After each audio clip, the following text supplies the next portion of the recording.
హరి ఓం. పరమేశ్వర స్వరూపమైన సభకి నమస్కారం. నిన్నటి రోజు ప్రసంగాన్ని పూర్తి చేసేసరికి దశరథ మహారాజు గారు వశిష్ఠి మహర్షి యొక్క ప్రచోదనం మేరకు విశ్వామిత్రుడితో తన కుమారుడైనటువంటి రామచంద్రమూర్తిని పంపించినట్లయితే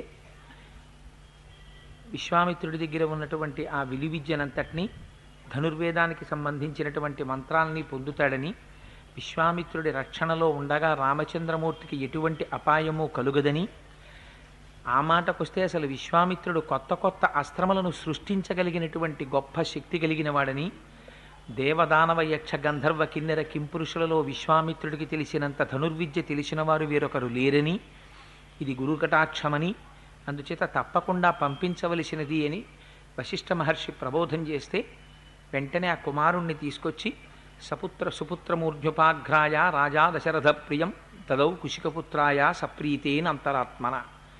సంతోషంగా ఆ రామచంద్రమూర్తి యొక్క శిరస్సుని ఆఘ్రాణించి ఆ మూర్ధ్ని స్నానమునందు ఒక్కసారి ఆఘ్రాణించి తన కుమారుణ్ణి దశరథ మహారాజు గారి ఆ విశ్వామిత్రుడి చేతిలో పెట్టి, ఈ విశ్వామిత్రుడు ఎలా శాసిస్తే అలా ప్రవర్తించు అని ఆదేశించి మంత్రులతో అక్కడ ఉన్నటువంటి పురోహితులతో తల్లి అయినటువంటి కౌసల్యాదేవితో స్వస్తివాచకం చేయించి తన కుమారుణ్ణి విశ్వామిత్ర మహర్షితో పంపారు. పంపితే బయలుదేరి వెడుతున్నారు. ఆయన అడిగింది రామచంద్రమూర్తిని పంపమని అడిగారు. లక్ష్మణుణ్ణి పంపమని వేరే అడగక్కర్లేదు. రాముడు ఎక్కడుంటే లక్ష్మణుడు అక్కడ ఉంటాడు. ఎందుచేత అంటే అసలు రాముణ్ణి విడిచిపెట్టి లక్ష్మణుడు ఎప్పుడూ ఉండడు. సర్వప్రియకరస్తస్య రామస్యాపి శరీరతః లక్ష్మణో లక్ష్మీ సంపన్నో బహిప్రాణ ఇవాపరః అంటారు మహర్షి. తన శరీరం పడిపోయినా సరే లక్ష్మణమూర్తి లెక్క చెయ్యట. ఆయనకి కావలసింది నిరంతర రామకైంకర్యం. ఎంత చెయ్యనివ్వండి, ఇంకా రామచంద్రమూర్తి నాకేమైనా పని చెప్తే బాగుండు, ఇంకా నేను ఏదో చెయ్యాలని తాపత్రయం ఉన్నటువంటి వారే తప్ప నేను ఇంత చేశాను అన్న భావన కలిగిన వారు కాదు. పోనీ అంత సేవ చేసి ఏదైనా ప్రతిఫలాపేక్ష ఉంటుందా? ఏ ప్రతిఫలాపేక్ష ఉండదు. చిట్ట చివర పట్టాభిషేకం జరిగేటప్పుడు లక్ష్మణ ధర్మజ్ఞ నాతో పాటు యవరాజ్య పట్టాభిషేకం చేసుకో అన్నారు రామచంద్రమూర్తి. ఏమో ఇంతకాలం నాతో పాటు అరణ్యవాసం చేశాడు, అవసరం ఉన్నా లేకపోయినా, అందుకని ఏదైనా ప్రతిఫలాపేక్ష అతనిలో ఉందేమో అని అనుమానం రామచంద్రమూర్తికి ఉంటుందని నేను అంటం లేదు. లోకము దృష్టిలో ఉంటుందేమో. లక్ష్మణుని యొక్క శీలం ఎటువంటిదో ఒక్కసారి నిరూపించాలనుకున్నారు. అతిష్ట ధర్మజ్ఞమయా సహేమాంగాం పూర్వరాజ్యాం జుషితాం బలీనా అన్నారు. మన పూర్వరాజులు పరిపాలించినటువంటి ఈ విశాలమైనటువంటి రాజ్యమును పరిపాలించడానికి నాతో పాటుగా ఈ యవరాజ్య పట్టాభిషేకం చేసుకుని సింహాసనాన్ని అలంకరించమన్నారు. అంటే లక్ష్మణుడు అన్నాడు, అన్నయ్య నాకన్నా పెద్దవాడు భరతుడున్నాడు, నాకెందుకన్నయ్య పట్టాభిషేకం, నాకు నీ పాదముల సేవ దొరికితే చాలు, అంతకన్నా నాకేం అక్కర్లేదన్నయ్య అన్నాడు. అటువంటి వాడు లక్ష్మణుడు. అందుకే మహర్షి అంటారు, నచతేన వినా నిద్రాలభతే పురుషోత్తమ మృష్ణాన్నముపానీత మశ్నాతి నచితం వినా అన్నారు. ఆ రామచంద్రమూర్తి లక్ష్మణుడు పక్కన లేకపోతే షడ్రసోపేతమైనటువంటి విందైనా సరే భోజనం చెయ్యలేకపోయేవాట.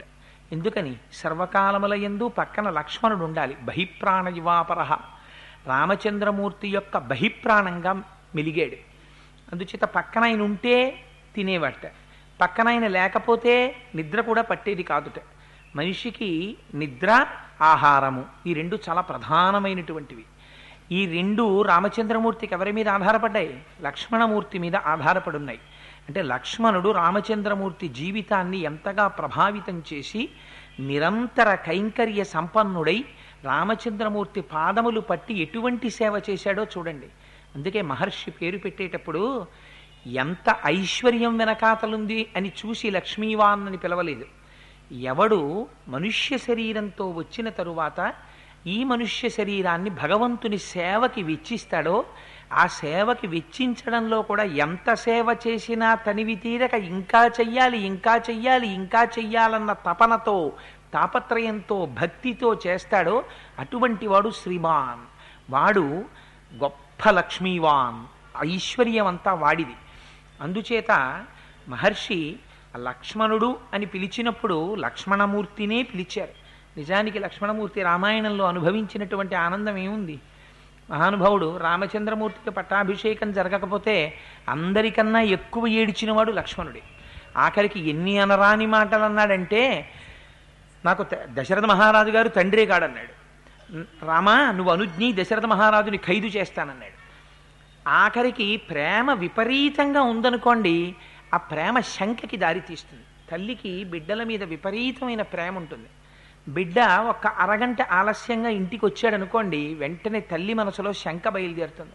ఏమో పిల్లవాడు 8 గంటలకి రావలసిన వాడు 8:30 అయింది, ఇంకా రాలేదు, ఏం అవలేదు కదా అంటుంది. అమంగళకరమైన మాట తన నోటి వెంట పలకలేక, అలాగని ఒక అరగంట ఆలస్యంగా ఇంటికొచ్చేటటువంటి పిల్లవాడి రాకలోని ఆలస్యాన్ని భరించలేక, పిల్లవాని పట్ల సహజముగా తల్లికి ఏర్పడినటువంటి అపారమైన వాత్సల్య దృష్టి చేత ఆ కుమారుడికి ఎక్కడైనా ఏదైనా ప్రమాదము సంభవించిందేమో అనేటటువంటి ఒక శంక బయలుదేరుతుంది. ఈ శంక అందుకే లక్ష్మణమూర్తికి ఉండేది. ఎవరో వస్తున్నారు, దూరంగా చూడవయా లక్ష్మణ, ఎదర అయోధ్యకాండలో వస్తుంది మనకి. చెట్టెక్కి చూసంటాడు, అన్నయ్య అగ్నుల్ని లోపల పెట్టేయి, సీతమ్మ తల్లిని లోపల దాచేయి, పట్రామని 2 ధనస్సులు, వస్తున్నాడు భరతుడు, చెంపవతల పారేస్తానన్నాడు. నీ రాజ్యం తీసుకోవడమే కాదన్నయ్య, నిన్ను కూడా సంహరించడానికి వస్తున్నాడు, తీసుకురా అమ్ముల పొదులు అన్నాడు. రామచంద్రమూర్తి చాలా అందంగా మాట్లాడతాడు. ఆయన అన్నారు, ఏం లక్ష్మణ, నీకు రాజ్యం కావాలంటే భరతుడికి చెప్పిప్పిస్తాను, దిగిరా అన్నారు. పాపం ఇంత పొంగుతున్న పాల మీద నీళ్లు తెలియనట్టయింది. కానీ చిత్రం ఏమిటో తెలుసా అండి, మూతి బిగించుకోవడం మా లక్ష్మణస్వామికి తెలియదు. అన్నయ్య ఇంత చేశాను, నన్ను ఇంత మాట చేసావు అనరు, పొరపాటు దిద్దుకుంటారు. ఇది ఎంతమందికి ఉంటుంది నిజంగా అటువంటి శీలం? అటువంటి మహానుభావుడు లక్ష్మణుడు. అంటే రామాయణంలో శీలాలు మహోదాత్తమైనటువంటి శీలాలు నిజంగా. అందుకని మహర్షి అంటారు, నచితేన వినా నిద్రా లభతే పురుషోత్తమ మృష్ణాన్నముపానీత మశ్నాతి నచితం వినా. ఆ లక్ష్మణుడు పక్కన లేకపోతే రాముడు నిద్రపోడయా? ఆ లక్ష్మణుడు పక్కన లేకపోతే మృష్ణాన్న భోజనమైనా సరే రాముడికి సహించదు. ఎప్పుడు సహిస్తుంది? ఆకలి ఉంటే కాదు తినేది, మనస్సు శశిగా ఉంటే సహిస్తుంది. మనస్సుకి స్వాస్థ్యం ఉండాలి. మనస్సు సంతోషంగా ఉండాలంటే తనకి కావలసిన వారు తన పక్కన ఉండాలి. రాముడి ప్రేమయంతా ఎవరి మీద ఉండిపోయింది? లక్ష్మణుడి మీద ఉండిపోయింది. రామచంద్రమూర్తి ప్రేమని అంత దోచుకున్నటువంటి లక్ష్మణస్వామ లక్ష్మీవాన్, లేకపోతే మనం తెచ్చి పెట్టుకున్న ఐశ్వర్యమా లక్ష్మీవాన్? ఏది ఐశ్వర్యం? అది ఐశ్వర్యం. అందుకు కదా ఎక్కడెక్కడున్నా మహానుభావుడు వామాంకస్థిత జానకీ పలిలి సత్కోదండ దండంకరే చక్రం చోద్భకరేణ బాహుజుగళే శంఖం చరం దక్షిణే బిభ్రాజం జలజాతపత్రనయనం భద్రాద్రిమూర్ధ్నిస్థితం కేయూరాది విభూషితం రఘుపతిం సౌమిత్రియుక్తం భజే.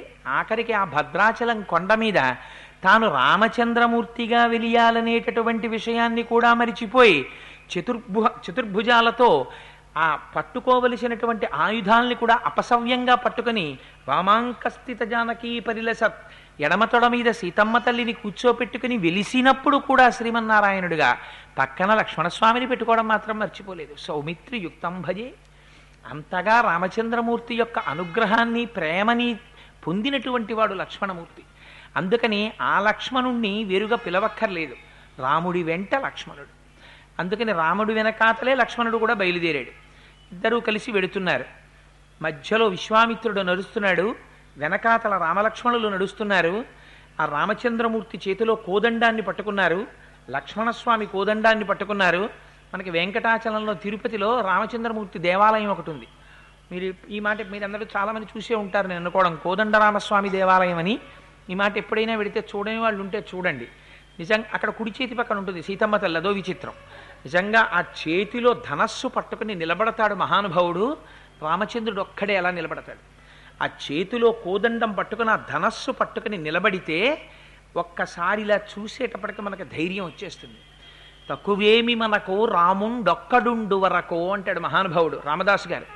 మనకి తక్కువేమిట్రా, రాముడొక్కడున్నాడు చాలు, ఎంతమందినైనా మట్టు పెట్టేస్తాడు. అలాంటి రాముడు నాచెంతనుండగా తక్కువేమి మనకు రాముండొక్కడుండు వరకు. అలా సర్వకాలముల యందు కోదండం పట్టుకుని ఉంటాడు.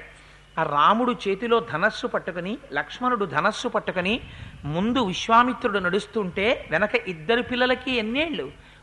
ఊనషోడశ వర్షోమే రామో రాజీవలోచన నయుద్ధ యోగ్యతాం మస్య పశ్యామి సహరాక్షసై అని తల కొట్టుకున్నాడు పాపం దశరథ మహారాజు గారు, అయ్యో నా బిడ్డలకి ఇంకా 12 ఏళ్ళు లేవయ్యా అన్నాడు. 12 ఏళ్ల పిల్లవాడు, హంసతూలికా తల్పాల మీద తప్ప పడుకోవడం తెలియనటువంటి వాడు, రాజసౌధంలో పెరిగినటువంటి వాడు, 60,000 సంవత్సరముల వయస్సు వచ్చేంత వరకు కొడుకులు లేకపోతే అశ్వమేధయాగం పుత్రకామేష్టి చేస్తే పుట్టినటువంటి అల్లారు ముద్దు బిడ్డడు, గుణముల చేత సుశోభితుడు, అందరి చేత ఆకర్షింపబడినవాడు, అందరినీ ఆనందింపచేసినవాడు, ఏ కష్టము తెలియనివాడు, అప్పటి వరకు ఏ యుద్ధము చేయనివాడు, అటువంటి రాముడు లక్ష్మణుడితో కలిసి విశ్వామిత్రుడి వెనక నడుస్తుంటే 2 కోదండాలు పట్టుకుని వెడుతుంటే అంటారు వాల్మీకి మహర్షి, బ్రహ్మగారు అశ్వినీ దేవతలతో కలిసి వెడుతో ఎలా ఉంటుందో అలా ఉందయా అన్నారు. బ్రహ్మగారు ఏం చేస్తారు? సృష్టి చేస్తారు. అలా ఇవాళ విశ్వామిత్రుడు కూడా ఒక సృష్టి చేయడానికే బయలుదేరుతున్నాడు. ఏమో సృష్టి? సృష్టి చేయడము అంటే ఉన్న సృష్టిని కాపాడడం కూడా సృష్టి. అందుకని ఈ సృష్టిని కాపాడడానికి రాక్షసుల్ని దునుమాడవలసినటువంటి సమయం ఆసన్నమైంది. తాటకని మారీచ సుబాహుల్ని తీసుకుని బయలుదేరుతున్నాడు. అందుకని ఈ అశ్వినీ దేవతల లోకానికి వైద్యం చేస్తారు. ఇప్పుడు వైద్యం చెయ్యవలసినటువంటి అవసరం ఆసన్నమైంది. ఎందుకని? వ్రణం పుట్టింది లోకానికి. ఎవరా వ్రణం? అదే మారీచ సుబాహులు, తాటక. వీటిని ఆపరేట్ చేయాలి, సర్జరీ చేసి తీసేయాలి, శస్త్రచికిత్స చేసి. అందుకని ఎవరు వెళ్ళాలి వెనకాతల? ప్రథమో దైవ్యోభిషకు, మహానుభావుడు ఎవరు సకల ప్రపంచానికి కూడా ఎవరు వైద్యుడో అటువంటి వాడు బయలుదేరాలి. అందుకని చెప్పి వైద్యో వైద్య సదాయోగీ వీర మాధవో మధు అతీంద్రియో మహామాయో మహోత్సాహో మహాబల. విష్ణు సహస్రంలో చెప్తున్నాం కదా. అందుకని బ్రహ్మాండములకంతటికి వైద్యుడు ఆయన కనుక ఆయన బయలుదేరి పెడుతున్నాడు. అందుకని అశ్వినీ దేవతల్లా కనబడ్డారు మహానుభావుడికి. కాదుట స్థాణువైనటువంటి పరమశివుడి వెనకాతల విశాఖుడు స్కందుడు బయలుదేరి వెడుతుంటే ఎలా ఉంటుందో అలా ఉన్నారట. అసలు స్థాణు ఎలా వెడుతుందండి? పరమశివుడికి ఒక విచిత్రమైనటువంటి నామం స్థాణుహు అని. పరమశివుడికి ఉన్నన్ని విచిత్ర నామాలు ఎవరికీ ఉండవు. ఉన్మత్త శేఖరాయ నమః, పిచ్చి వాళ్ళకి పిచ్చివాడా అనో నామం. అంటే ఆయనంతటి బ్రహ్మజ్ఞానం ఎక్కడుంటాడు? జ్ఞానం ఎక్కడి నుంచి వస్తుందంటే శంకరుడి దగ్గర నుంచే వస్తుంది. అందుకే ఆయన ఉన్మత్త వేషాయ నమః అలా ఉంటాడు. కాదుట ఆయన దగ్గరికి వచ్చేటప్పటికి స్థాణుహు అన్నారు. స్థాణుహు అంటే కదలక మెదలక చలనము లేక జడము వలె ఉండిపోయినవాడు స్థాణువు అని కాదు దాని అర్థం. చంద్రశేఖర పరమాచార్యుల వారు స్థాణుహు అన్న నామానికి వ్యాఖ్యానం చేశారు. స్థాణుహు అంటే ఇంక తాను వ్యాప్తి చెందడానికి కదలడానికి చోటు లేక అంతా నిండిపోయిన వాడిని స్థాణుహు అని పిలుస్తారు. ఇవాళ ఆపరబ్రహ్మమే కదులితే రాముడయ్యాడు, కదలకుండా నిండిపోతే స్థాణువయ్యాడు, శంకరుడయ్యాడు. ఎంత శివకేశవ అభేదాన్ని చూస్తున్నారో చూడండి వాల్మీకి మహర్షి. ఇది ఋషి దృష్టి. అందుకని ఆ వాల్మీకి మహర్షి అటువంటి దర్శనం చేస్తున్నారు. స్థాణువైనటువంటి వాడితో వెడుతున్న విశాఖుడు స్కందుడుట. దీని గురించి ఆయన అంటారు మహానుభావుడు, విశాఖుడు ఎక్కడున్నాడయా అన్నారు. స్థాణుహు అంటే అసలు కదలక మెదలక ఉండిపోయినటువంటి ఒక చెట్టుని ఊహించండి. అపర్ణ, దానికి ఆకులు లేకపోవడమే పార్వతీదేవి. విశాఖ, దానికి ఏ కొమ్మలు లేకపోవడమే విశాఖుడు. అందుకని ఏమవుతుంది? ఒక చెట్టులోకి ఈశ్వరతత్వం అంతా వచ్చినట్టు ఆ రామలక్ష్మణులతో కలిసి వెడుతున్నటువంటి విశ్వామిత్రుడిలో విశాఖ స్కందులతో కలిసి వెడుతున్నటువంటి పరమశివుణ్ణి దర్శనం చేశారు. ఎక్కడెక్కడ శివదర్శనం జరుగుతోందో, శివ అంటే మంగళకరుడు అని అర్థం. శివ అన్న నామానికి అర్థం లోకములకు మంగళము చేయువాడు, మంగళము తప్ప వేరొకటి చేయడము చేత కానివాడు. ఇప్పుడు ఎందుకు బయలుదేరుతున్నాడు రామచంద్రమూర్తి? చాలా మందికి ఒక అపోహ, రాక్షస సంహారమునకు బయలుదేరుతున్నాడని. అది సంహారము కాదు, లోకమునకు మంగళము. రాక్షసులకు కూడా అది మంగళమే. ఎందుకు మంగళము? ముందొస్తుంది. వాళ్ళ ఉపాధిలో ఉండలేరిహ, అందుకని వాళ్ళని విడుదల చెయ్యాలి. ఎంతకాలం ఉంటారంత హీనోపాధిలో? అందుకని విడుదల చేస్తున్నారు. అందుచేత అది కూడా మంగళమే. అందుకే మన సంప్రదాయంలో ఒక గొప్ప మాట ఒకటి మాట్లాడతాం మనం, మృత్యుదేవత అంటాం. మృత్యువు దేవత అయితే ఎవరైనా పూజ చేసేవాడు ఉన్నాడండి? సూర్యుడికి పూజ చేస్తారు, చంద్రుడికి పూజ చేస్తారు, ఇంకో దేవతకి పూజ చేస్తారు. కానీ మృత్యుదేవతకి పూజ చేసి ప్రసాదం ఇచ్చేవాడు ప్రపంచంలో ఎవడైనా ఉంటాడా? ఎవడు ఉండడు. మరి ఎందుకు మృత్యుదేవత? మరి ఎందుకు దేవత అని పిలవడం? అంటే నువ్వు అడిగినా అడగకపోయినా శరీరం జర్జరీభూతమైపోయి ఇంకా ఇది కదలలేని మెదలలేని స్థితికి వచ్చేసి ఏ పని చెయ్యడానికి ఉపకరించనటువంటి స్థితిలో నీకే నీ శరీరం ఒక గుదిబండగా బరువుగా మారిపోతే అప్పుడు కూడా నీకున్నటువంటి అజ్ఞానం చేత, అవిద్య చేత, వ్యామోహం చేత దీన్ని విడిచిపెట్టడానికి నువ్విష్టపడకపోతే మృత్యుదేవతా స్వరూపంలో సర్వేశ్వరుడు వచ్చి దీనిలోంచి విడుదల చేసి మళ్ళీ ఒక కొత్త శరీరాన్ని నీకు ఇస్తాడు. చేసుకోరా ఈశ్వర కైంకర్యం ఇప్పుడైనా అని. అందుకని జర్జరీభూతమైన శరీరంలోంచి పైకి తీసి కొత్త శరీరంలో ప్రవేశించడానికి అవకాశం ఇస్తున్నటువంటి మృత్యువు దేవత కాదా? ఇది భారతీయ తత్వం, ఇది ఆర్షధర్మం. మృత్యువుని కూడా దేవతగానే చూస్తారు మన వాళ్ళు. అందుచేత ఆ శివ అంటే మంగళకరుడు. ఇవాళ విశ్వామిత్రుడు మంగళకరుడై వెడుతున్నాడు. ఏమిటి మంగళం? లోకమునకంతటికీ మేలు చెయ్యాలి. ఇంతకుముందు జనావాసములతో నిండిపోయి ఉన్న ప్రాంతములు ఇవాళ ఎడారులైపోయి ఉన్నాయి. ఎందుచేత? రాక్షసులతో నిండిపోయి ఉన్నాయి. ఇప్పుడు ఆ రాక్షసులను సంహరించాలి, మళ్ళీ జనులు అక్కడ నిలబడడానికి చోటు కలగ చెయ్యాలి. అందుకని లోకమునకు మంగళం చేసేవాడిగా వెడుతున్నాడు కాబట్టి శివుడిగా వెడుతున్నాడు. ఆ శివుడి వెనక వెళ్ళేవాడెవరు? సుబ్రహ్మణ్యుడు ఎడతాడు. ఆయనెవరు? దేవసేనాని. అందుకని స్కందుడు, విశాఖుడు. ఆయన ఏం చేస్తాడు? శక్తి, అమ్మవారి యొక్క అనుగ్రహాన్ని చేతిలో పట్టుకునే ఆయుధంగా ఆయన వెడుతున్నాడు. ఇప్పుడు సశక్తియుతుడవుతాడు కొద్దిసేపట్లో రామచంద్రమూర్తి. ఎందుకని? విశ్వామిత్రుడితో వెళ్ళడం, సీతమ్మతో తిరిగి రావడం. అందుకని సశక్తియుతుడవుతాడు. శక్తే సుబ్రహ్మణ్యేశ్వరుడి చేతిలో ఉన్నటువంటి శూలం, అది పట్టుకుని లోకాల్ని చక్కదిద్దుతాడు. ఇదంతా సంకేతం. అందుకని విశాఖుడు, స్కందుడు కలిసి వెడుతున్నటువంటి శివుడిలా, మహాదేవుడిలా విశ్వామిత్రుడు రామలక్ష్మణులతో కలిసి వెడుతున్నారట. ఎంత దూరం వెళ్ళారో తెలుసా అండి? సరయూ నది దక్షిణ తీరంలో కాలినడకన 1.5 యోజనముల దూరం వెళ్ళిపోయారు. అంటే ఇప్పటి మన పరిభాషలో అయితే దగ్గరగా ఒక 12-13 మైళ్ళ దూరం నడిచి వెళ్ళారు. ఆయన ముందు నడిచి వెళ్ళిపోతున్నారు, వెనక పిల్లలు నడిచి వెళ్ళిపోతున్నారు. ఏం చెప్పాడు దశరథ మహారాజు గారు పంపించినప్పుడు? విశ్వామిత్రుడు ఏది చెప్తే అది చెయ్యి. ఏమైనా చెప్పాడా విశ్వామిత్రుడు? ఏమి చెప్పలా. మనం ఇక్కడికి ఎడుతున్నామన్నాడా? ఏం చెప్పలేదు. మనం ఇక్కడ ఆగాలన్నాడా? అనలేదు. మీరేం టిఫిన్ తినొచ్చారా అని అడిగాడా? అడగలేదు. రాముడు అడుగుతాడా విశ్వామిత్రుణ్ణి? అడగడు. గురు శుశ్రూష అంటే ఏమిటో నేర్పాడు రామచంద్రమూర్తి మొట్టమొదటి. గురువు వెంట వెళ్ళిపోయేటప్పుడు శరీరంలో వచ్చేటటువంటి ఏ వికారాలు జ్ఞాపకం రాకూడదు. గురువు వెంట పడి వెళ్ళిపోవడమే ప్రయోజనం అని వెళ్ళిపోవాలి. వెళ్ళిపోతే ఆ గురువు యొక్క కటాక్షం లభిస్తుంది. ఒకనాడు ఏమనుగమించాడు రా అంటాడు. నా వెనక ఎంత ఆశ్చర్యంగా, ఎంత ఆప్యాయంగా వస్తున్నారు రా ఈ పిల్లలు అంటాడు. మనమైతే ఏం చేస్తాం? మహా అయితే తీసుకెళ్ళి ప్లేట్ ఇడ్లీ పెట్టిస్తాం. గురువుగారికి ఆ బాధ ఉండదు. గురువుగారు ఏం చేస్తాడో చూద్దురు కానీ ముందు ముందు. రామలక్ష్మణులు ఇద్దరినీ తీసుకుని 12 మైళ్ళ దూరం నడిచి వెళ్ళిపోయిన తర్వాత వెనక్కి తిరిగి చూశాడు. రామా అన్నాడు.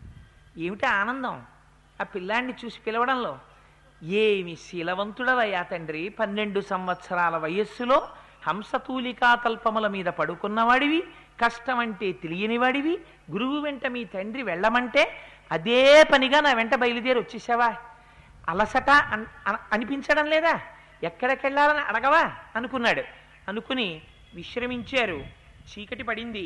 సంధ్యావందనాది కార్యక్రమాలు పూర్తి చేసుకున్నారు. దర్భగడ్డి పరిచాడు. దీని మీద ఇద్దరూ కలిసి పడుకోండి అన్నాడు. రామలక్ష్మణులు హంసతూలికా తల్పముల మీద పడుకోవలసిన వాళ్ళు. మొట్టమొదట రాత్రి ఎక్కడ పడుకున్నారు? ఓ దోమ తెరలేదు, లేకపోతే ఆ వచ్చేటటువంటి ఈగలు దోమలు కొట్టకుండా ఏమీ అమరిక లేదు, కనీసం రక్షించేవాడు లేడు. ఓపెన్ ఎయిర్, దాని కింద దర్భగడ్డి వేసి ఈ గడ్డి మీద పడుకోండి అన్నాడు. గురువుగారు ఆజ్ఞాపించారు. గురువాజ్ఞని పాటించడంలో శరీరానికి కలిగినటువంటి బడలికని మరిచిపోయాడు తప్ప, గడ్డి మీద అండి గురువుగారు అన్నాడు అనుకోండి, అయిపోయింది. ఆ మాట అనలేదు. గురువుగారు ఏం చెప్తే చేయమన్నారంతే దశరథ మహారాజు గారు. ఇది పితృవాక్య పరిపాలన అంటే. పితృవాక్య పరిపాలన అంటే 14 ఏళ్ళు అరణ్యానికి వెళ్ళడం కాదు. తండ్రి గారు ఏం చెప్పారో అది తూచా తప్పకుండా పాటించాడు ఆయన. దర్భగడ్డేసి పడుకో అన్నాడు. పడుకున్నాడు. పడుకుంటే నిద్రపోయారు పిల్లలు ఇద్దరు. ఎంత హాయిగా నిద్రపోయారంటే ఏం అదృష్టం అండి! విశ్వామిత్రుడు పొందిన అదృష్టం ప్రపంచంలో ఎవరూ పొందలేదు. ఆయనకి తెలుసు వచ్చినవాడు శ్రీ మహావిష్ణువు వచ్చారని. ఆ పిల్లల రూపంలో ఇద్దరిని గడ్డి మీద పడుకోపెట్టాడు. గురువుకున్న వైభవం ఏమిటో ఈ ప్రపంచానికి చాటి చెప్పడానికి. అందుకే మీకు ఏ ఇతర సంప్రదాయంలోనూ లేదు. ఒక్క భారతీయ ధర్మంలో, ఆర్ష ధర్మంలోనే గురువు పాదములు పట్టకపోతే భగవంతుడి యొక్క దర్శనం లేదు. గురుర్బ్రహ్మ గురుర్విష్ణు గురుర్దేవో మహేశ్వర గురు సాక్షాత్ పరం బ్రహ్మ తస్మై శ్రీ గురవే నమః. ఆ గురువు ఆశీర్వచనం ఉంది, అది అంగరక్ష. ఎటువంటి ప్రమాదం నుంచైనా సరే తప్పిస్తుంది. అందుకని ఆ గురువు అనుగ్రహాన్ని ఎలా పొందాలో నేర్పాడు. గురువు అనుగ్రహాన్ని ఎలా పొందుతారు? గురువులేం కోరుకునేవారు కారు. వారికి శుశ్రూష చెయ్యాలి, వారి మాట వినాలి, వారు చెప్పిన మాట నమ్మాలి, వారు ఏం చేయమంటే చెయ్యాలి, తృప్తి పొందిపోతారంతే. ఇది మీ విశ్వాసం ప్రకటితం అవుతుంది. శంకరాచార్యుల వారు ఇటు కూర్చుని పద్మపాదాచార్యుల వారు అట్టున్నారు, ఇలా రా అన్నారు. గురువుగారు ఇలా రా అన్నారు, మధ్యలో ఏరుంది. ఇలా రా అని గురువుగారు అన్నారు, ఇలాగే రావాలంతే అన్నారు. నీటి మీద కాళ్ళేసి వెళ్ళిపోయారు. గురువుగారి మీద విశ్వాసం శిష్యుల్లో చూసి ఆశ్చర్యపోయి ప్రకృతి తామర పూలు పుట్టించింది. తామర పూల మీద అడుగులేసుకుంటూ వెళ్ళిపోయారు. కళ్ళు తెరిచి శంకర్లు ఆశ్చర్యపోయారు, ఇలా ఎలా వచ్చావు అన్నారు. మీరు ఇలా రా అన్నారు, అంతే, మీ మాట కట్టుబడ్డాను, ఇలాగే వచ్చాను. నేను కాలు తీసి కాలు వేస్తే పద్మాలు నా పాదాలు పట్టాయి. ఎందుకు పట్టాయి? శంకరుల ప్రతిభ. శంకరుల పట్ల పద్మపాదాచార్యులకున్న విశ్వాసమా? పద్మపాదాచార్యుల వారికి ఉన్న విశ్వాసమునకు పద్మములు పాదములు పట్టాయి. పద్మపాదాచార్యుడయ్యాడు. గురువు పట్ల నీ విశ్వాసం నిన్ను బ్రతికిస్తుంది, నిన్ను రక్షిస్తుంది, నిన్ను ఉద్ధరిస్తుంది, నిన్ను సన్మార్గంలో నడిపిస్తుంది, గురువు యొక్క అనుగ్రహానికి పాత్రుణ్ణి చేస్తుంది. అందుకని పడుకున్నాడు దర్భగడ్డి మీద. పడుకుని నిద్రపోయారు పిల్లలిద్దరు. తెల్లవారింది, సూర్యోదయం అవుతోంది. చూశాడు విశ్వామిత్రుడు. ఆయన ముందు లేచాడు. లేచి చెయ్యవలసినటువంటి కార్యక్రమములను చేశాడు. సరయూ నది ఒడ్డుకెళ్ళాడు. సంధ్యావందనాది కార్యక్రమాల్ని పూర్తి చేసుకున్నాడు. బిడ్డలిద్దరి దగ్గరికి వచ్చాడు. చూశాడు, ఏమి అందన్రా, ఎంత అదృష్టంరా, నాకు ఈ జీవితంలో ఒక గురువు యొక్క వైభవం ఏమిటో ప్రపంచం ఎన్ని యుగాలు మారినా చెప్పుకోవాలనుకున్నాడు. తిరుగులేని శ్లోకం ఒకటి చెప్పాడు. కౌసల్యా సుప్రజా రామ పూర్వా సంధ్యా ప్రవర్తతే ఉత్తిష్ట నరశార్దూలా కర్తవ్యం దైవమాన్నికం అన్నాడు. ఇప్పటికీ మీరు సుప్రభాతం చెప్తే ఇదే మకుటం. ఎక్కడ సుప్రభాతం చెప్పండి, ఇదే శ్లోకం చెప్తాం. కౌసల్యా సుప్రజా రామ పూర్వా సంధ్యా ప్రవర్తతే. కౌసల్య యొక్క సుప్రజ అయినటువంటి ఓ రామా, నువ్వు లేవాలి నిద్ర. దేనికని? పూర్వా సంధ్యా ప్రవర్తతే. పూర్వ దిక్కున, ఆ తూర్పు దిక్కున సూర్యుడు ఉదయిస్తున్నాడు. నువ్వు సంధ్యాది కార్యక్రమములను చెయ్యాలి. అందుకని ఉత్తిష్ట నరశార్దూలా, నువ్వే సామాన్యమైనటువంటి వాడివా, రాక్షసుల్ని చెండాడవలసినటువంటి వాడివి, నలులలో శార్దూలము వంటి వాడివి. అందుకని ఉత్తిష్ట నరశార్దూలా కర్తవ్యం దైవమాన్నికం. దైవీ సంబంధమైనటువంటి ఆహ్నికములను నెరవేర్చడానికి శుభప్రదమైనటువంటి సమయం మించిపోకూడదు. అందుకని రామా నిద్రలే. ఏమిటి శ్లోకంలో విశ్వామిత్రుడు పొందినటువంటి ఘనత అంటే, వచ్చినటువంటి వాడు శ్రీ మహావిష్ణువు అన్న విషయం విశ్వామిత్రుడికి ఖచ్చితంగా తెలుసు. ఆయనకి తెలియకపోవడం అన్నది లేదు. అహం వేద్మి మహాత్మానం రామం సత్యపరాక్రమం వశిష్ఠోపి మహాతేజ ఏ చేమే తపసి స్థితాహ అని చెప్పాడు సభలో. నాకు తెలుసయ్యా రాముడంటే ఎవరో, నీకేం తెలుసు దశరథ, నీకు తెలియదు. నీకు పుత్రవ్యామోహంతో రామచంద్రుడు ఎవరో తెలియట్లేదు. వశిష్ఠాదులకు తెలుసు, నాకు తెలుసు ఎవరో అన్నాడు. అందుకని తెలుసు వచ్చిన రాముడు శ్రీ మహావిష్ణువు అని. ఏమిటి ఇవాళ విశ్వామిత్రుడు పొందిన ఘనత అంటే, అసలు భగవానుడు నిద్రపోవడం అన్నది ఉండదు. అలాంటి భగవానుడు ఇవాళ నరుడిగా నడిచొచ్చాడు. నడిచొస్తే ఇవాళ నిజంగా నిద్రపోయిన వాడిలా అక్కడ నిద్రపోతున్నాడు భగవానుడు. ఎందుకని? నరుడిగా వచ్చాడు కనుక. ఈ దర్శనం అందరికీ లభించేటటువంటి దర్శనం కాదు. భాగవతంలో దశమస్కంధంలో గోపికలు అనుభవించారు. ఎప్పుడు అనుభవించారంటే, శ్రీకృష్ణ పరమాత్మ జన్మించిన తరువాత ఉయ్యాల్లో పడుకోబెట్టి జోజో కమల్లదలేక్షణ జోజో మృగరాజ మధ్య జోజో కృష్ణ జోజో పల్లవకర పద జోజో పూర్ణేందు వదన జోజో ఎన్న చొన్నని ఉయ్యాల లూపారు. ఆయన నిద్రపోలా. చూశారు, ఏమిటి పిల్లాడు ఎంతకీ నిద్రపోడేమిటి అని చూశారు. చూసి ఇక పడుకోవట్లేదని ఉయ్యాల ఆపేసి జో జో జో జో అని వీపు మీద కొడుతున్నారు. కొడుతుంటే ఆయనకి వీపు మండుతోంది తప్ప వీళ్ళు ఆపరు. ఎందుకు ఆపరు? వీళ్ళ దృష్టిలో ఆయన నిద్రపోవాలి. ఆయన అనుకున్నట్ట, లోకములు నిదురబోవగత నిదురింపని శుభగుడు రమణుల్ జోకొట్టి పాడ నిదురన్ గైకొను క్రియ నొరకుండే కనుచెరవకయున్. ఆయనకి నిద్రపోవడం అలవాట్లేదు. ఆయనే నిద్రపోయాడా? లోకాన్ని రక్షించేవాడేవాడు, స్థితికారుడు ఆయన, రక్షించేవాడు ఉండడు. అందుకని ఆయన ఎప్పుడూ నిద్రపోడు. ఆయన యోగ నిద్ర అని ఒకటి ఉంటారు. యోగ నిద్ర అంటే మరింత జాగరూకతతో ఉంటాడు ఆ సమయంలో. అట్లాంటప్పుడు ఇంకా నిద్ర అంటే ఏమిటో తెలియనటువంటి స్వామి నిద్ర ఎందుకు పోతాడు? కానీ వీళ్ళకి నిద్రపోవడం అలవాటు మనుష్యలోకంలో. అందుకని పడుకో పడుకో పడుకో అంటున్నారు. ఆయనకి జ్ఞాపకం వచ్చినట్టు, ఓహో వీళ్ళు నన్ను పడుకోమంటున్నారా, నాకు అలవాట్లేదు, వీళ్ళు నేను పడుకున్నాననుకోవాలంటే ఏం చేయాలి, కనురెప్పలు మూసేయాలి, మూసేస్తే నేను నిద్రపోయాను అనుకుని వదిలేస్తారు, లేకపోతే వీపు మీద ఇలాగే కొట్టేస్తారని నిదురింపని శుభగుడు నిదురం గైకొను క్రియ నూరకుండే కను తెరవక కళ్ళు తెరవడం మానేసి మూసుకు పడుకున్నట్టు ఇలాగా పడుకుంటే నిద్రపోయాడు అనుకుని ఊరుకున్నాడు. అసలు నిద్రంటే తెలియనటువంటి స్వామి నరుడిగా వచ్చి నిద్రపోయాడు. ఎక్కడ నిద్రపోయాడు? గురువుల మీద ఉండేటటువంటి విశ్వాసం ఏమిటో చూపించడానికి ఆయన శ్రీ మహావిష్ణువని తెలిసిన లక్ష్మీ మహీతదనురూప నిజానుభావ నీలాది దివ్య మహిషీకర పల్లవానాం ఆరుణ్య సంక్రమణత కిల సాంద్ర రాగౌ శ్రీ వెంకటేశ చరణౌ శరణం ప్రపద్యే.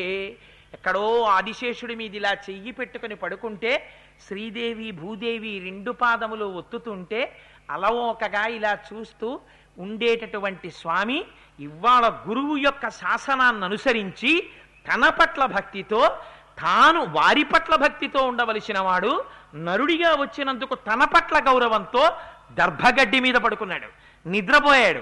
నిద్రపోయిన వాణ్ణి భగవంతుణ్ణి క్రియాకలాపంలో ప్రవేశపెడుతున్నాడు. ఏం అదృష్టం ఇవాళ విశ్వామిత్రుడిది!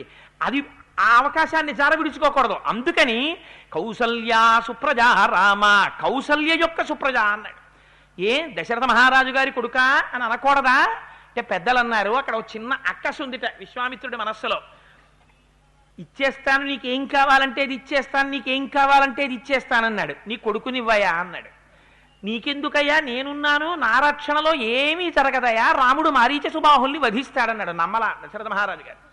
నమ్మకుండా అయ్యో విడిచిపెట్టవయ్యా, ఆ పిల్లాన్ని ఎలా పంపిస్తానయ్యా, రామ కమల పత్రాక్ష సర్వసత్వమనోహర అని, అయ్యో నా కొడుకువి రామో రాజీవలోచన పద్మముల వంటి కన్నులయ్యా, పద్మముల వంటి కన్నులయ్యా అని ఆయన బాధపడ్డాడు. కానీ వశిష్ఠుడు చెప్పిన తర్వాత పంపించడానికి సిద్ధపడ్డాడు. సిద్ధపడి అంతఃపురంలోకి వెళ్ళి కౌసల్యకి చెప్పి పిల్లాన్ని తీసుకొస్తున్నాడు.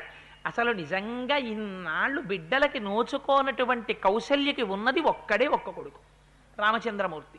సుగుణాభిరాముడు, పెద్ద కొడుకు, సింహాసనం తీసుకోవలసిన వాడు, పట్టాభిషేకం పొందవలసిన వాడు. 12 ఏళ్ల వయస్సులో ఇంకా పెళ్లి సంబంధాలు చూద్దాం అనుకుంటుంటే మారీచ సుబాహుల మీదకి యుద్ధానికి ఎడతానంటే ముందు శంకించవలసింది ఎవరు? అమాయకత్వంతో అమ్మ శంకించాలి. అమ్మో ఏమండి పిల్లాన్ని ఎందుకండి అలా పంపిస్తున్నారు, ఏమన్నా నచ్చ చెప్పకూడదా, లేకపోతే సుమంత్రుణ్ణి పంపించకూడదా, లేకపోతే సైన్యాన్ని పంపించకూడదా, లేకపోతే మీరెళ్ళకూడదా, అయ్యో పాపం రాముణ్ణి పంపడం ఏమిటండి అనాలి. అలా అనలా కౌసల్య. విశ్వామిత్రుడితోనా పంపండి అని స్వస్తివాచకం చేసి పంపించేసింది. అందుకని కౌసల్యకి తెలుసు రాముడెవరో, దశరథుడికి ఏం తెలుసు రాముడెవరో, ఇదిట కడుపులో మంట. అందుకని కౌసల్యా సుప్రజా రామ పూర్వా సంధ్యా ప్రవర్తతే. అందుకని కౌసల్య యొక్క కుమారుడైనటువంటి రామ నిద్రలే కాదుట.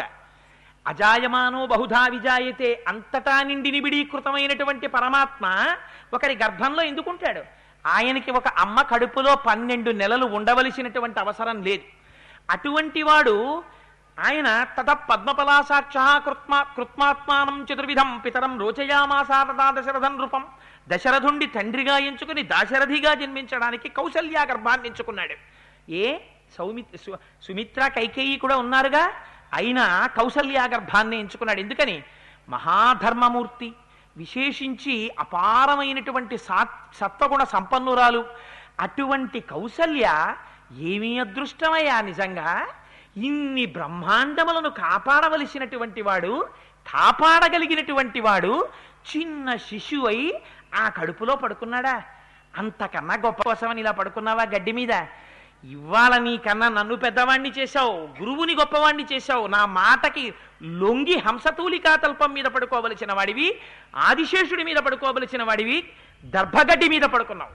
గురువులని ఇంత గొప్పతనం ఇచ్చావు కదయ్యా రామ.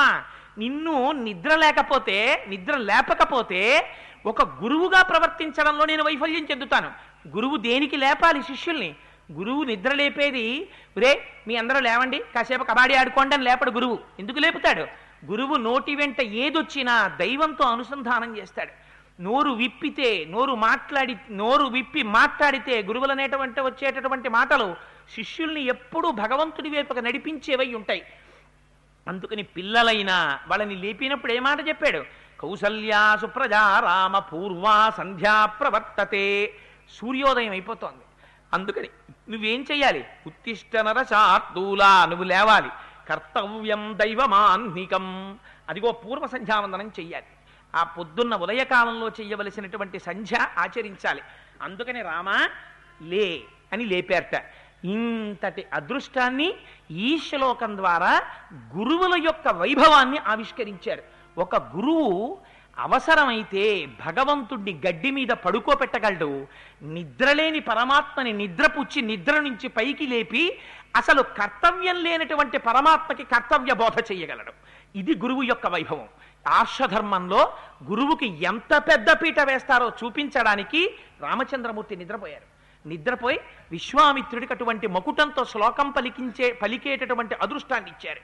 అందుకే ఇప్పటికీ ఏ దేవాలయంలో మనం సుప్రభాతం చేసినా కౌసల్యా సుప్రజా రామ అదే శ్లోకాన్ని చెప్తాం. అందుచేత ఆ విశ్వామిత్రుడు నిద్ర లేపాడు.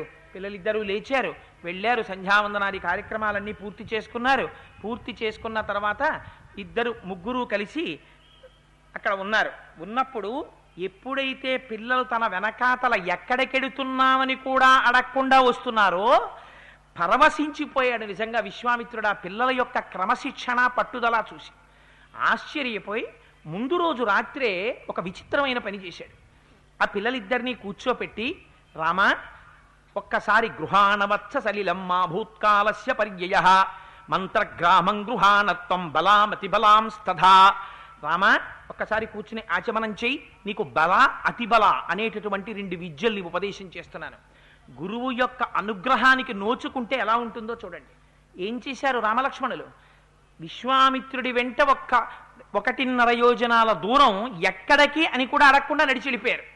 వెళ్ళిపోతే గురువు ఎంత తృప్తి పొందాడంటే, రామా ఇక్కడ కూర్చుని ఒక్కసారి ఆచమనం చెయ్యి.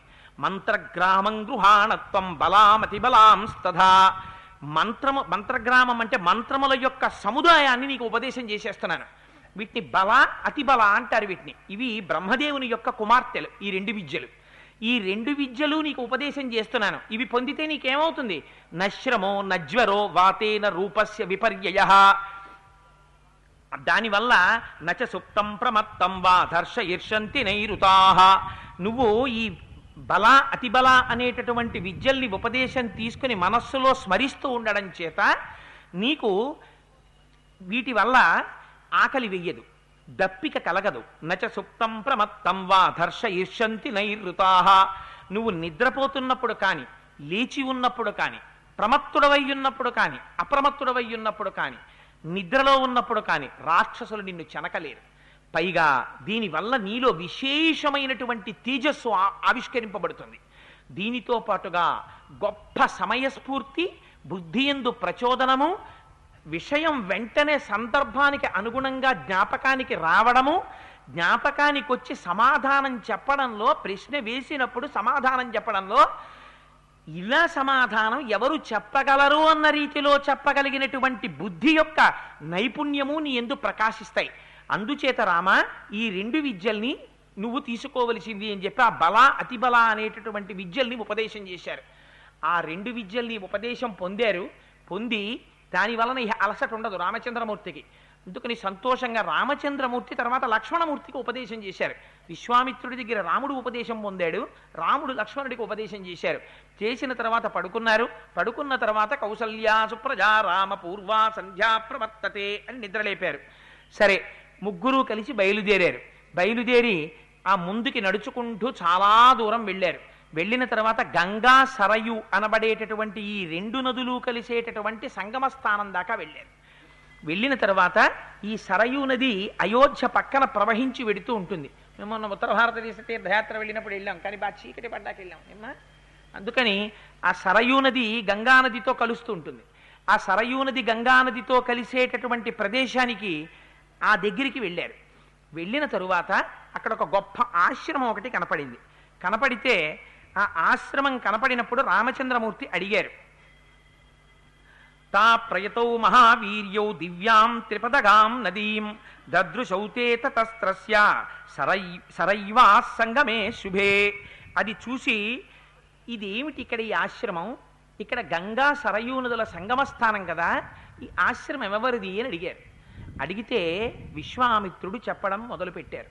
ఇందులో మీరు ఒక రహస్యాన్ని గుర్తించాలి. మనం ప్రాజ్ఞులైనటువంటి మహాపురుషుల వెనకాతల వెళ్ళామనుకోండి, విడితే దాని వలన కలిగేటటువంటి ప్రయోజనం వేరు. పక్కన ఉన్నటువంటి వాడు అనవసరమైన విషయాలన్నీ మాట్లాడేవాడు మీతో వచ్చాడనుకోండి, వస్తే ఇంద్రియాణి బలిష్టాని ననియుక్తాని మానద అపక్వస్య ప్రకుర్వంతి వికారాంస్థాననేకశః భ్రమన్ సర్వతీర్థేషు స్నాత్వా స్నాత్వా పునః పునః నిర్మలం న మనో యావత్ తావత్ సర్వం నిరర్థకం. భ్రమన్ సర్వతీర్థేషు, ఎన్ని క్షేత్రాలు తిరగండి, మనస్సు నిర్మలం కానప్పుడు అవన్నీ ఏమవుతాయి? తావత్ సర్వం నిరర్థకం. వేదవ్యాసుడు దేవి భాగవతంలో చెప్తాడు. అందుకని క్షేత్రాలకి వెళ్ళినప్పుడు పక్కన ఎవరుండాలి? ఆ క్షేత్రముల యొక్క ప్రాధాన్యతని చెప్పి మీ మనస్సు నిర్మలం చేసి భగవంతుడితో మీ మనస్సుని అనుసంధానం చేసి మీ ఆకలి దప్పికలు మరిపించి, యాత్రకు బయలుదేరినప్పుడు క్షేత్రాలకు వెళ్ళినప్పుడు వేళపట్టునన్నీ జరగవు కదా, జరగకపోయినా భగవంతుడి పట్ల మీ మనస్సుని ప్రచోదనం చెయ్యగలిగిన ఒక మహాపురుషుడితో మీరు వెళ్ళారనుకోండి, అప్పుడు ఆ చేసినటువంటి క్షేత్రమునకు ఆ ఫలము, యాత్రకి ఫలం సిద్ధిస్తుంది. ఒక గురువు వెనకాతల వెళ్ళినప్పుడు ఆ మనస్సు ఎలా మారుతుందో, గురువు నోటి వెంట వచ్చేటటువంటి మాటలు ఎలా ఉంటాయో మీరు చూడండి. వాల్మీకి మహర్షి రచన అంటే ఎంత గమ్మత్తుగా ఉంటుందో చూడండి. రామచంద్రమూర్తి ఒక మాట అడిగారు. ఇది గంగా సరయూల యొక్క సంగమ స్థానం దాకా మనం వచ్చాం కదా, ఇక్కడ ఒక ఆశ్రమం కనపడుతోంది, ఈ ఆశ్రమం ఎవరిది అని అడిగారు. అడిగితే ఆయన అన్నాడు, మహానుభావుడు విశ్వామిత్రుడు, కృతోద్వాహంతు దేవేశం గచ్చంతం సమరుద్గణం దర్శయామాస దుర్మేధ హుంకృతశ్చ మహాత్మన. పూర్వం ఒకానొకప్పుడు పరమశివుడు ఇక్కడ తపస్సు చేశాడు. ఆ కాలంలో మన్మధుడికి శరీరం ఉండేది. ఏ మాట వేశారో చూడండి, అక్కడ వేయడంలో కూడా దుర్మేధ. కానీ ఈ శ్లోకం రాసేటప్పుడు ఒక గమ్మత్తుగా రాశారు వాల్మీకి మహర్షి. ఏమన్నారంటే కృతోద్వాహంతు దేవేశం గచ్చంతం సమరుద్గణం అన్నారు. పరమశివుడు వివాహం అయిపోయిన తర్వాత పార్వతీదేవితో సమస్త దేవతలతో కలిసి వెళ్ళిపోతున్నప్పుడు అన్నారు. కానీ మనకి పౌరాణిక వాంగ్మయంలో పరమశివుడు హిమాలయ పర్వతాల మీద తపస్సు చేస్తున్నప్పుడు మన్మధుడు బాణప్రయోగం చేశాడు అని ఉంది. కానీ ఇక్కడ ఆయన వివాహం అయిపోయిన తరువాత దేవగణములతో కలిసి వెళుతున్నప్పుడు ఏం చేశాట? దుర్మేధ. దుర్మేధ అంటే ఏమిటి? ఎప్పుడు దుర్మేధ అంటారు? అహంకారం ప్రబలిపోతాయి. లోపల నుంచి అహంకారం పైకొచ్చింది అనుకోండి, అవతల వారి యొక్క అంతరమును మర్చిపోతాడు. అయ్యో అవతల వారు ఎటువంటి వారో, వారి పట్ల మనం ఇలా అమర్యాదగా ప్రవర్తించవచ్చా అన్న యుక్తాయుక్త విచక్షణ మరిచిపోవడమే దుర్మేధ. ఇది మరిచిపోయాడు మన్మథుడు. ఒళ్ళు మరిచిపోతే అహంకారం వచ్చింది. ఏమైపోయింది? ఒళ్ళు కాలిపోయింది.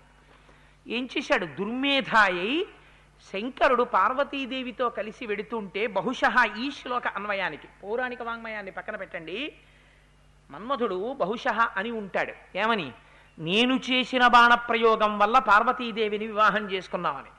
దుర్మేధ, ఇంత అహంకారం రా నీకు?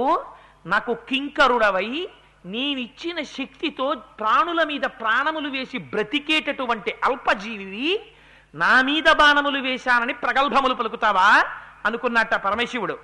అనుకుని అనదగ్ధస్య రౌద్రేణ చక్షుషా రఘునందన వ్యశీర్యంత శరీరాత్స్వ సర్వగాత్రాన్ని దుర్మతే. ఒక్కసారి తన మూడవ కంటిని తెరిచాడు. తెరిస్తే అందులోంచి అగ్నిహోత్ర జ్వాలలు పైకొచ్చాయి. వెంటనే ఆయనకున్నటువంటి, ఆ మన్మధుడికున్నటువంటి శరీరంలో ఉన్న అవయవాలన్నీ కాలిపోయి కింద పడిపోయి. పడిపోతే అనంగగితి విఖ్యాతస్తదా ప్రభృతి రాఘవ సచాంగ విషయ శ్రీమాన్యత్రాంగం ప్రముమోచ.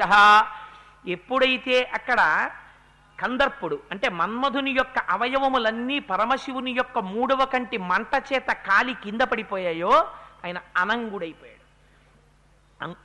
అంగములంటే శరీరంలో అవయవాలు, అవి కాలి కింద పడిపోయాయి, అనంగుడైపోయాడు. ఈ మన్మధుని యొక్క అవయవములు ఎక్కడ పరమశివుని యొక్క మూడవ కంటి మంట చేత కాలి కింద పడ్డాయో దాన్ని అంగదేశము అని పిలిచారు.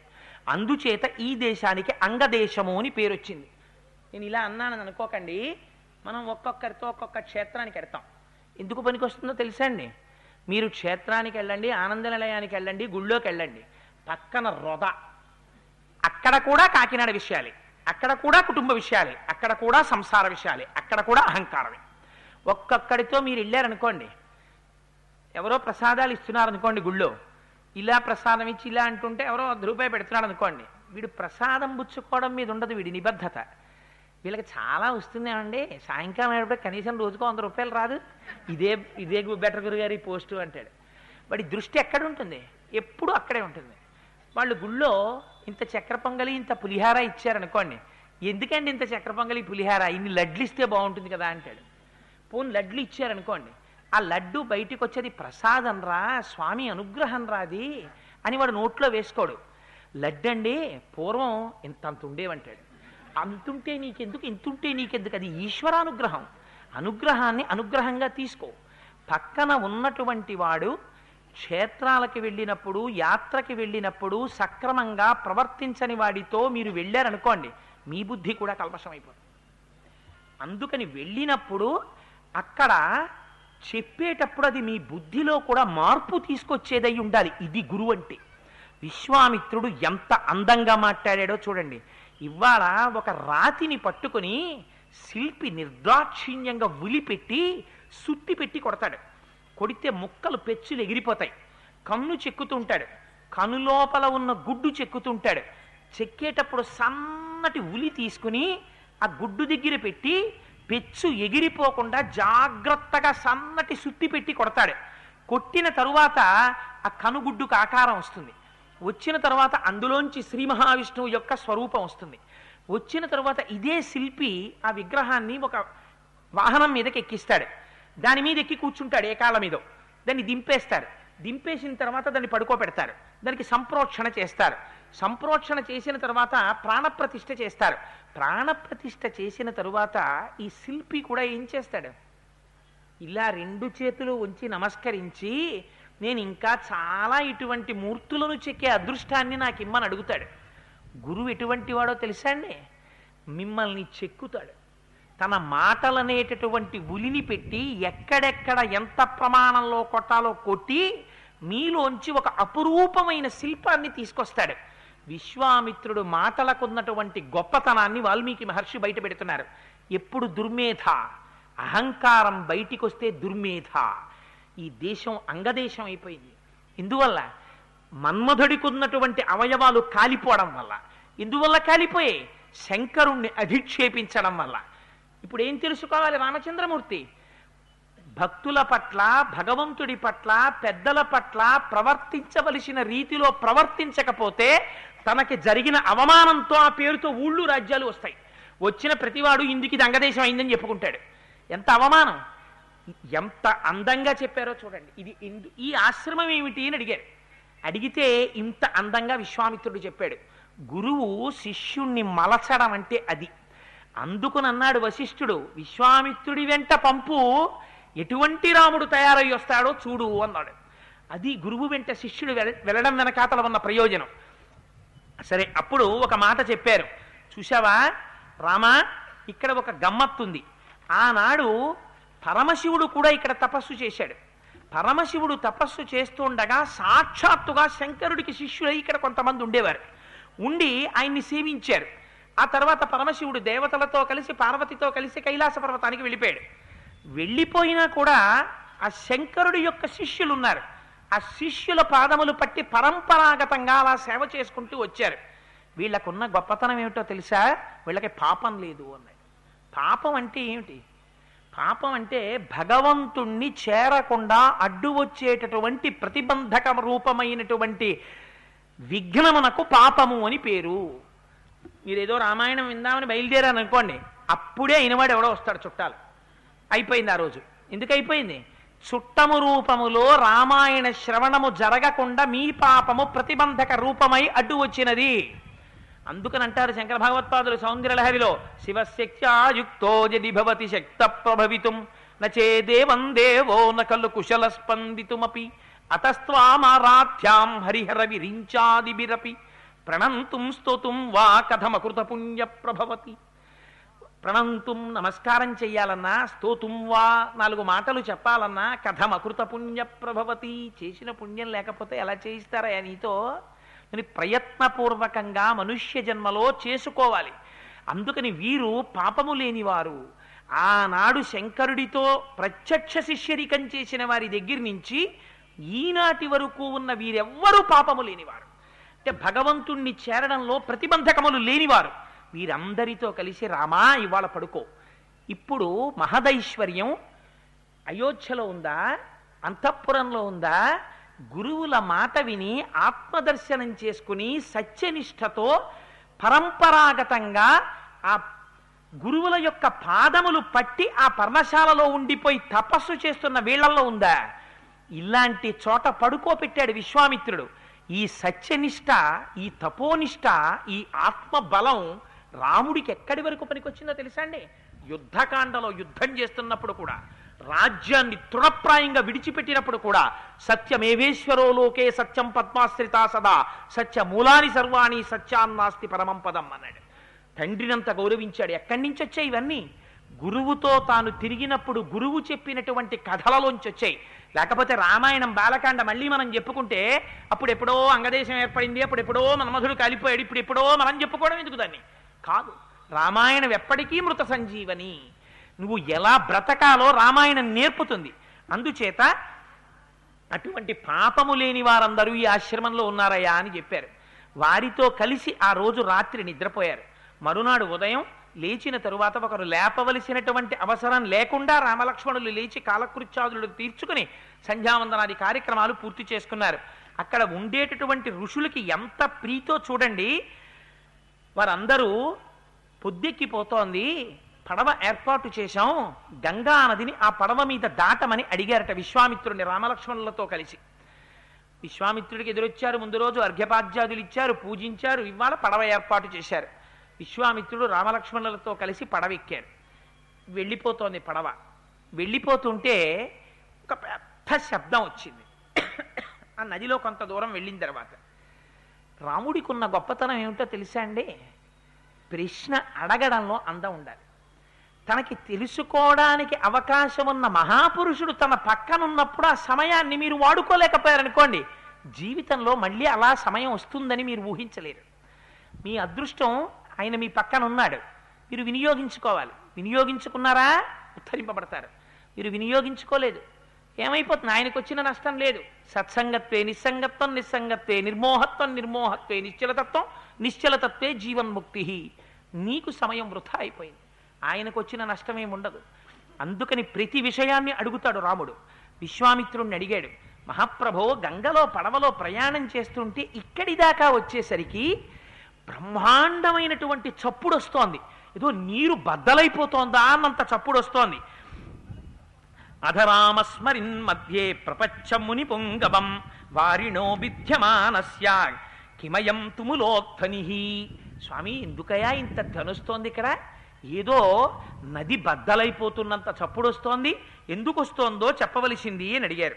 అడిగితే ఆ చప్పుడా అడుగుని ఏదో పెద్ద తూమో ఏదో ఉండుంటుంది అన్నాడు అనుకోండి, ఆయన అయిపోతుంది అక్కడతోటి. కానీ పెద్దల దగ్గరున్న గుణం ఏమిటో తెలుసా అండి? మీరు ఇలా కదిపారనుకోండి, వాళ్ళు ఆ దగ్గర నుంచి మొదలు పెడతారు. అడిగేవాడు దొరకాలి. ఎంత సంతోషం గురువులకి! ఎక్కడి నుంచి మొదలెట్టాడో చూడండి విశ్వామిత్రుడు. కైలాస పర్వతే రామ మానస నిర్మితం సరహ బ్రహ్మణా నరసార్దూల తేనేదం మానసం సరహ. ఒకానొకప్పుడు చతుర్ముఖ బ్రహ్మగారు కైలాస పర్వత శిఖరాల మీద తన మనస్సుతో ఒక సరోవరాన్ని నిర్మించాడు. ఆ సరోవరానికి మానస సరము అని పేరు. ఆ సరస్సులోంచి నీరు ప్రవహించి వచ్చింది, అదే సరయూ నది. ఆ సరయూ నది పరమ పవిత్రమైనటువంటి నది. ఎందుచేత? బ్రహ్మగారి చేత నిర్మింపబడినటువంటి మానస సరోవరంలోంచి వచ్చింది. వచ్చి అది అయోధ్య చుట్టూ ప్రవహిస్తోంది. ప్రవహించినటువంటి ఆ నది ఇక్కడ గంగా నదితో కలుస్తోంది. గంగా నదితో సరయూ నది కలియడం చేత ఇక్కడ తస్యాయమతుల శబ్దో జాహ్నవీమభివర్తతే వారి సంక్షోభజో రామ ప్రణామం నియతక్కురు.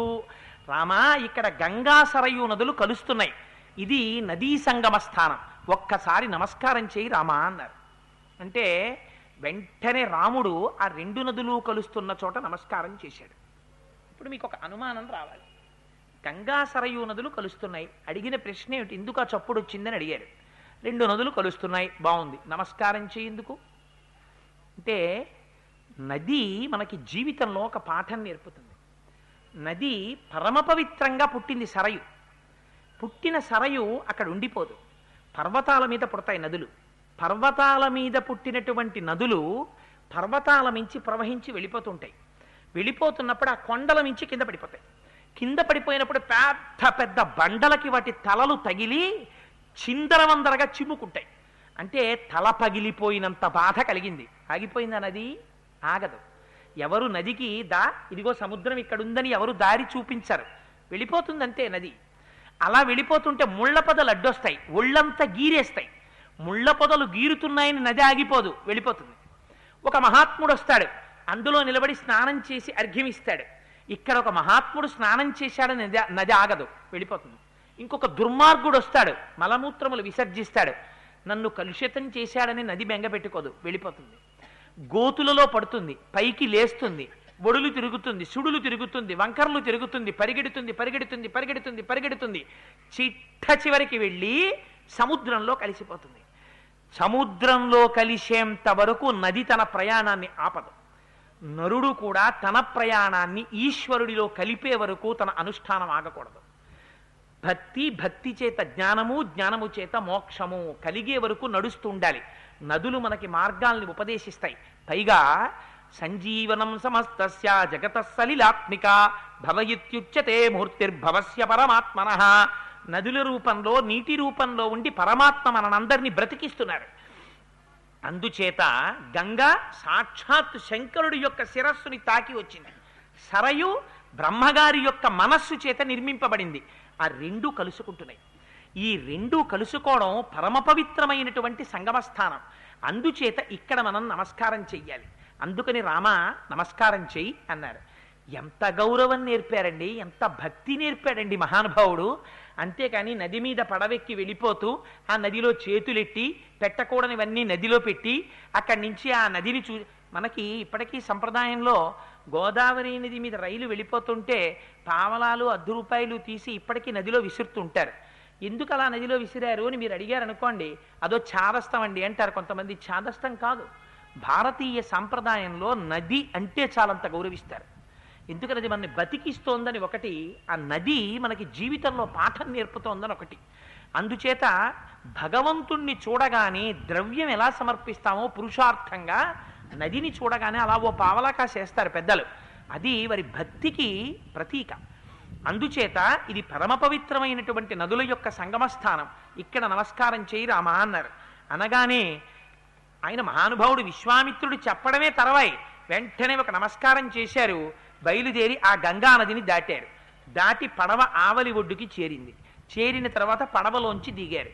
దిగి ముందు విశ్వామిత్రుడు నడుస్తున్నాడు, వెనక రామలక్ష్మణులు నడుస్తున్నారు. నడుస్తుంటే చాలా విచిత్రంగా అనిపించింది. ఆ అరణ్యంలో ఎక్కడ చూసినా అహోవనమిదం దుర్గం చిల్లికా గణనాదితం భైరవాశ్వైపదై పూర్ణం శకుంతైర్దారుణారుతై. ఎక్కడ చూసినా సరే ఈల పక్షులు అని ఉంటాయి. ఆ ఈల పక్షుల యొక్క చప్పుడు వినపడింది అనుకోండి, అవి చేసినటువంటి అరుపులు కానీ భాస పక్షులు ఉంటాయి. ఆ పక్షులు కానీ అరిచాయనుకోండి, ఇవాళ కొత్తగా స్కూటర్లకి కొంతమంది హారన్లు వేస్తున్నారు. నిజంగా అది వినేటప్పటికీ సాత్వికమైన హృదయం ఉన్నవాడు భోజనం చేసి బయటికి రాగానే ఆ హారన్ వినపడితే కడుపులో తిప్పి వాంతి అయిపోతుంది. పిల్లలు ఏడుస్తున్నట్టో దేనికిందో పడిపోయి ఆక్రందనం చేస్తున్నట్టో ఉంటాయి. అంతకన్నా పైశాచికత్వం ఇంకోట్లేదు. అస్తమానం అది కొడుతూ ముందు వెడుతున్నవాడు తుళ్ళి పడుతుంటే చూసి ఆనందించడం రాక్షస ప్రవృత్తి. అలా పెట్టుకోమని ఎవడు చెప్పలేదు. అసలు అది డిజైన్ చేసిన వాడు ఎంత గొప్ప రాక్షసుడో, పెట్టుకున్నవాడు ఇంకెంత గొప్ప రాక్షసుడో. అందుకని అక్కడ ఉన్నటువంటి ఆ ఈల పక్షులు అంత భయంకరమైన శబ్దం చేస్తున్నాయిట. భాస పక్షులు అంత శబ్దం చేస్తున్నాయి. పులులు, సింహాలు, ఏనుగులు మొదలైనవి తిరుగుతున్నాయి. వాతావరణం చూడగానే చాలా భయానకంగా ఉంది. ఎక్కడా మనుష్య సంచారం ఉన్నట్టు కనపడలేదు. అంత భయంకరమైనటువంటి నిర్జనమైనటువంటి అరణ్యంలో విశ్వామిత్ర మహర్షి ముందు నడుస్తున్నారు. ఏకాకి నిర్భయ శాంత చింతాసూయా వివర్జిత బాల్యభావే నయోభాతి బ్రహ్మజ్ఞాని సముచ్యతే అంటుంది గురుగీత. బ్రహ్మజ్ఞానికి భయం ఎక్కడుంటుంది? తన నోటి వాక్కు చాలు. హుంకారం చేశాడా రాక్షసులు కూడా అలా నిలబడిపోవలసింది.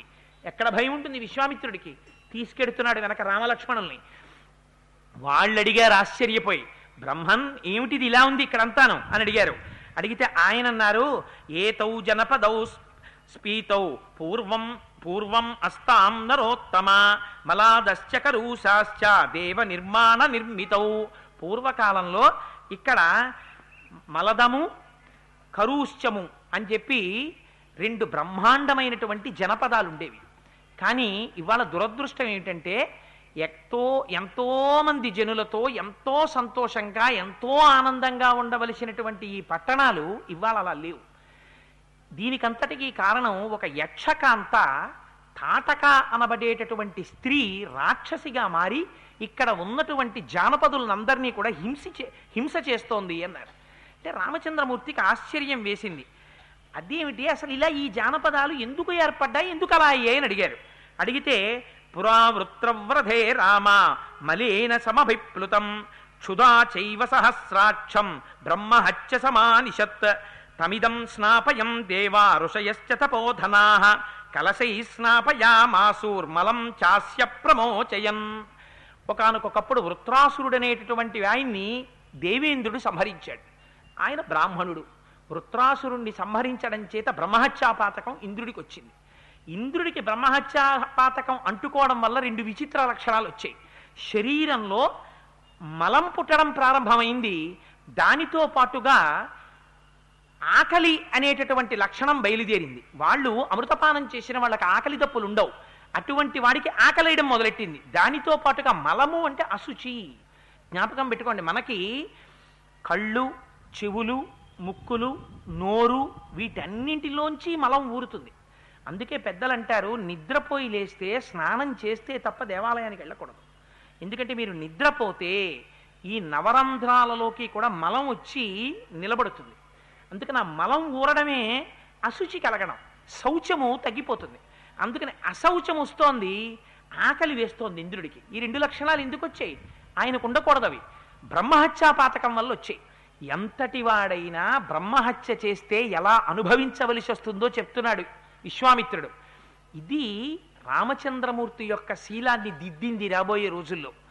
అటువంటి బ్రహ్మహత్యాపాతకం నుంచి విడుదల పొందడం కోసమని మహర్షులను ఆశ్రయించాడు. వాళ్ళు తమ కమండలాల్లో ఉండేటటువంటి జలాల్ని సంప్రోక్షణ చేశారు. చేసి మంత్రములతో అభిమంత్రిస్తే ఆయనకి ఉన్నటువంటి ఆ మలదము కరుషము అంటే ఆకలి అశుచి ఆ రెండూ కూడా ఇదిగో ఈ భూమి మీద పడ్డాయి. ఈ భూమి స్వీకరించింది. స్వీకరిస్తే ఎప్పుడు? విశ్వామిత్రుడు రామలక్ష్మణులు నడిచి వెడుతున్నటువంటి గంగా తీరపు ఆవలి ఒడ్డున పడ్డాయి. పడితే దేవేంద్రుడు సంతోషించాడు. నాకున్నటువంటి ఈ మలదాన్ని ఆ తర్వాత కరుషాన్ని అంటే ఆకలిని ఈ భూమి స్వీకరించింది కాబట్టి ఈ భూమికి ఒక వరం ఇస్తున్నాను. ఈ రెండు పట్టణాలు కూడా నా నుంచి విడుదలైనటువంటి ఈ మలదము కరుషము అనేటటువంటి పేరుతో రెండు జానపదములుగా వర్ధిల్లుతాయి. ఇక్కడ సుఖ సంతోషాలతో ప్రజలు ఆనందంగా ఉంటారు అని వరం ఇచ్చారు. అక్కడ ప్రజలు ఎంతో సంతోషంగా ఆనందంగా జీవితం గడుపుతున్నారు. కానీ ఇంతలో ఒక విచిత్రమైనటువంటి విషయం జరిగింది.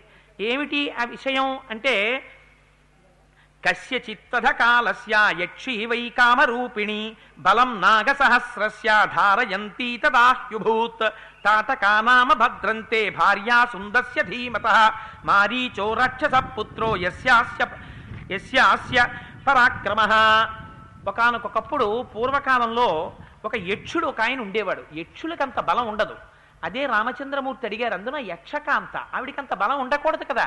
మరి ఒక యక్షి అంత బలంతో రాక్షస కింద ఎందుకు మారిపోయింది అని అడిగారు.